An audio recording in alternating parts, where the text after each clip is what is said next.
Dev here, and today we check out the VR Rock prescription lenses for Quest 3. Might sound familiar because I've done a similar video in the past of the same brand, the same way being affiliated.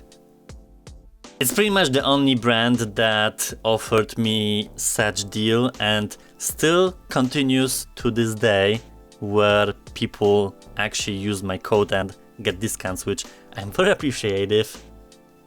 We've had before lenses for Quest 2, which I kinda had to modify due to my specific needs of having a screwed up nose.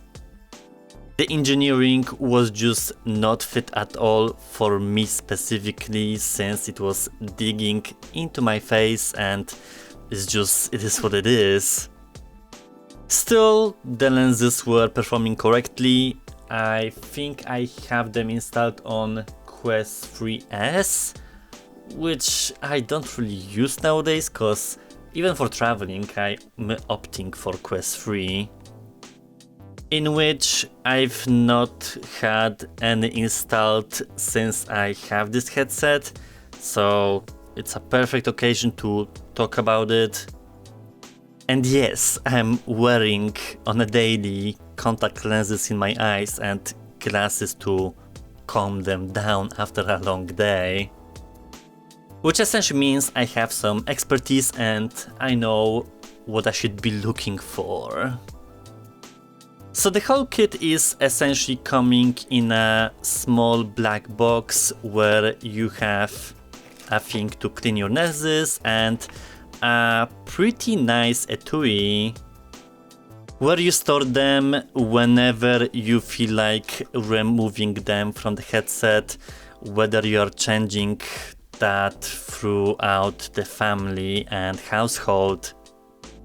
It's essentially nice because it is a small package, so if you're traveling, this really reduces the space you need to sacrifice for having additional lenses.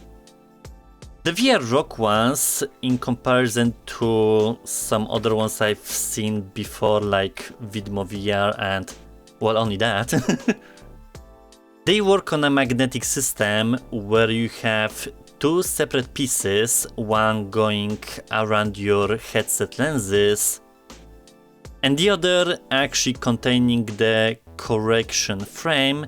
You just pop it on and that's pretty much the whole installation. That kind of technique is very handy when you want to clean them and you don't want to remove the whole apparature from the headset. And here instantly you'll notice that there are no sharp edges, everything is smooth, so there's no way it's gonna bite you in the nose. And here's how you get them on. You search up which shape it is, so this, for example, is the right eye, and you wait for a click, that means it's installed.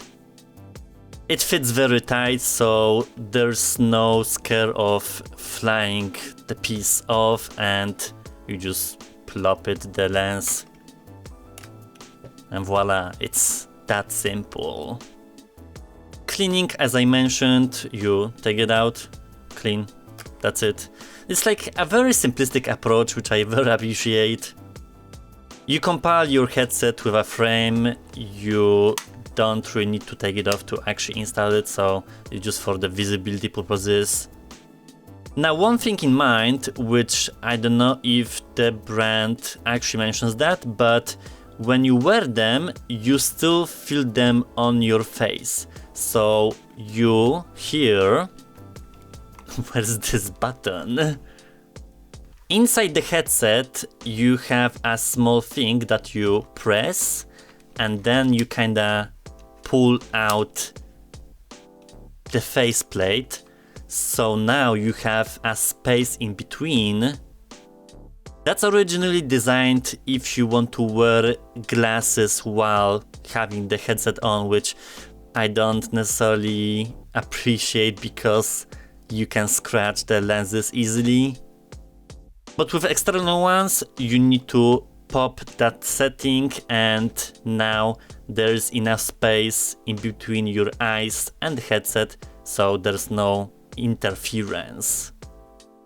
It's essentially because the frame has some millimeters to it, so you need that additional space in order to have a pleasant experience. This is handy, especially in traveling cases where that's my most casual time, since I'm constantly recording. And then for that, I need to wear my contact lenses, which after like 1 hour or more, my eyes get dry and that gets rather uncomfortable. With this, however, I don't need to do it anymore, so my whole perspective changes with my VR playtime. There might be a concern of reduced field of view because you have automatically a couple millimeters less from the actual screen. So far I didn't really mind it, and that just might be a specific thing that some people might find a problem with. But that's kind of a drawback of lenses, like you need to have some disadvantages to see actually stuff. Overall, this iteration is very much welcome for me. The Quest 2 one, like you saw the video, I had to modify it in order to work it out. This, however, works out of the bag. I don't need to do anything with it. I am already using it while being in a car and playing. So like, kudos to VRROG that they upgraded their engineering. As I mentioned, this is the affiliated clip, just like the previous was. There will be all the details in the description in terms of the discount code and how the website kind of behaves. I mean, I'm glad to represent something that actually has some benefit and I can fully stand by. There's a lot of companies that produce lenses for virtual reality headsets, so it's not like it's anything special, but it's special for me because they reached out to me personally. And it's important to note that the support has been going on since couple years, and that did not change. Feel free to use all the information I'm giving you. Kudos to VRROG for still being with me, and as always, I'll see you around.